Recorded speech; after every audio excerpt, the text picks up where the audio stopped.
محتاج اكتب كونتنت يقنع العميل بشكل او باخر. الكونتنت بتاعي ده ممكن يبقى ايه؟ في 4 انواع اساسيه من انواع المحتوى اللي ينفع نشير بيها الكونتنت. الادوكيتد كونتنت، المحتوى التعليمي، الانترتين، المحتوى الترفيهي، الانسباير، المحتوى الملهم اللي بيلهمك، والسيل، المحتوى البيعي المباشر. ناخدهم واحده واحده. المحتوى التعليمي ده ممكن يبقى ايه؟ ان انا اعمل مجموعه فري ريسورسز، محتوى فري، محتوى مصادر مجانيه العميل بتاعي يقدر يستفيد منها. زي مثلا انا هعملك مجموعه تمبلتس تستخدمها لو عايز تبني استراتيجي للكونتنت بتاعك. هعلمك ازاي تعمل كذا، how to do something.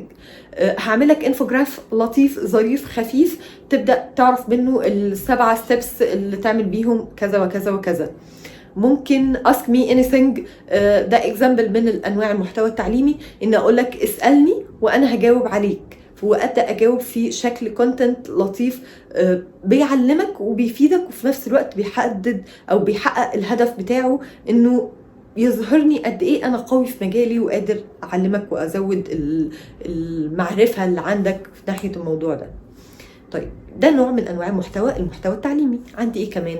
عندي المحتوى الترفيهي.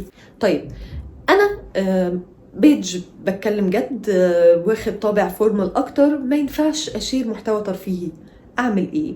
ابدا اخلق الاطار اللي ينفع اشير فيه المحتوى الترفيهي ده. ابدا اعرف نفسي واعرف التيم اللي معايا، والتيم اللي معايا كل حد فيهم اكيد عنده شويه يعني اقوال مقصوره، شويه حاجات لطيفه ينفع يشيرها مع الناس. اكيد كل شخص من التيم عنده حاجه، فنبدا نتكلم عن الاشياء المميزه في التيم بتاعنا. ممكن اخد الكلاينت بتاعي behind the scene، ابدا اعرفه الكواليس بتاعه البرودكت او الخدمه اللي احنا بنقدمها لك دي كانت ايه، وايه اللي حصل، ومشينا ستيجز عامله ازاي، وكذا وكذا. اقدر اربط البراند بتاعي بالترندز اللي حاصله حواليا، وازاي ممكن نستفيد من الترندز اللي حوالينا. يعني في اشكال كتير جدا نقدر نستفيد منها في انتاج المحتوى الترفيهي. الانسباير ان انا انتج محتوى ملهم للاخرين. يعني ايه ملهم؟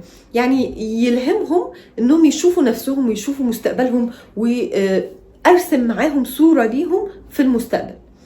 انا النهارده بعمل اعلان للكورس، فبرسم لك مستقبلك وبقول لك قد ايه انت هتبقى اجمل حد في الدنيا، الدخل بتاعك هيعلى 7 مرات، هتشتغل مع كلاينتس من كل الدول، هتشتغل از فريلانسر من البيت، هتعمل وهتسوي. برسم لك صورة الاحلام اللي انت نفسك تشوف نفسك فيها بعد شوية.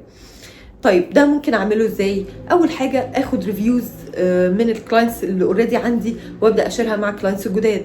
اعمل يوزر جنريتد كونتنت. اليوزر جنريتد كونتنت المحتوى اللي بيعمله اليوزر بتاعي، فاشوف اليوزرز اللي استخدموا المنتج او الخدمه دي استفادوا ازاي، استعملوها ازاي، الريفيوز بتاعتهم بشكل مرئي لطيف، وابدا اشيرها مع الاودينس الجداد، وهكذا.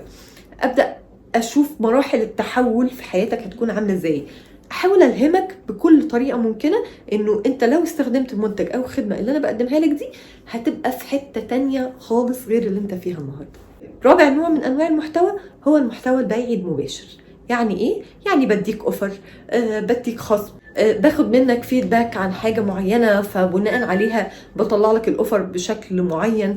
يعني حته البيع دي بتبقى دايركت سيلز، فالبوست بتاعي او الكونتنت اللي احنا بننتجه بشكل عام بيبقى موجه للبيع بشكل مباشر. طيب نختصر الكلام بشكل سريع. احنا عندنا 4 انواع من انواع المحتوى اللي ينفع نستخدمهم في الكونتنت بشكل عام. الكونتنت هنا سواء كونتنت مرئي او مكتوب، سواء للسوشيال ميديا او للويب سايت. الانواع ال4 دول هم ايه؟ هم المحتوى التعليمي، المحتوى الترفيهي، المحتوى الملهم، والمحتوى البيعي. البلان بتاعتي لو احنا بنبني سوشيال ميديا بلان لمده شهر، محتاج جدا انها تكون ميكس ما بين ال4 انواع من الكونتنت دول. ما ينفعش ان انا طول الوقت ابقى بعلمك، ما ينفعش طول الوقت يلا انترتينمنت وترفيه وكذا. ما ينفعش طول الوقت افضل اقول لك اشتري اشتري اشتري اشتري اشتري اشتري، عرض عرض عرض عرض.